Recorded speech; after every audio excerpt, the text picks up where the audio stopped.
இந்திய அரசியலமைப்பு சட்டம் 377வது திருத்தி அமைப்பது உள்ளிட்ட பல்வேறு கோரிக்கைகளை வலியுறுத்தி சென்னையில் ஓரினச் சேர்க்கையாளர்கள் பேரணி நடத்தினர். சென்னை ராஜரத்தினம் அரங்கத்திலிருந்து புறப்பட்ட பேரணியில் தமிழகத்தின் பல்வேறு பகுதிகளிலிருந்து வந்திருந்த ஓரினச் சேர்க்கையாளர்கள் ஆர்வமுடன் கலந்து கொண்டனர். பேரணியின் போது வண்ணமயமான உடை அணிந்து கொண்டும் இசைக்கேற்ப நடனமாடியும் அணிவகுத்து சென்றனர்.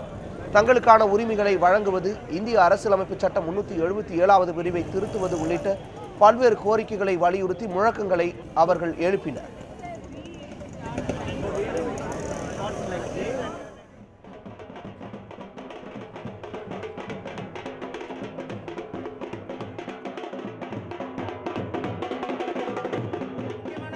பெற்றோர்களுக்கு தான் கோரிக்கை நான் சொன்னோம். ஏன்னா பெற்றோர்கள் தங்களுடைய குழந்தைகள் வளரும் போது அவங்களுடைய வளர்ச்சியில் சில மாற்றங்கள் ஏற்படும் போது இதை சீக்கிரமாக குணப்படுத்தலாம், இது ஒரு வியாதி, இந்த வியாதியை குணப்படுத்தலாம்னு சொல்லிட்டு அந்த குழந்தை வளரும் போது அதுக்கு மன உளைச்சலும் தொடர்ந்து போலியான மருத்துவர்களையும் கொண்டு போய் காட்டி அந்த குழந்தையோட வாழ்க்கையை அவங்க அழிச்சிடுறாங்க. ஆனால் எங்களை பொறுத்த வரைக்கும் அப்படி அது ஒரு முடிவு பண்ணுது, என்னுடைய பாலினம் இதுதான், என்னுடைய பால் இயல்பு இதுதான், அந்த ஒரு குழந்தை முடிவு பண்ணி வளரும் போது அதை மாற்றுற சக்தி இங்கே யாருக்குமே கிடையாது.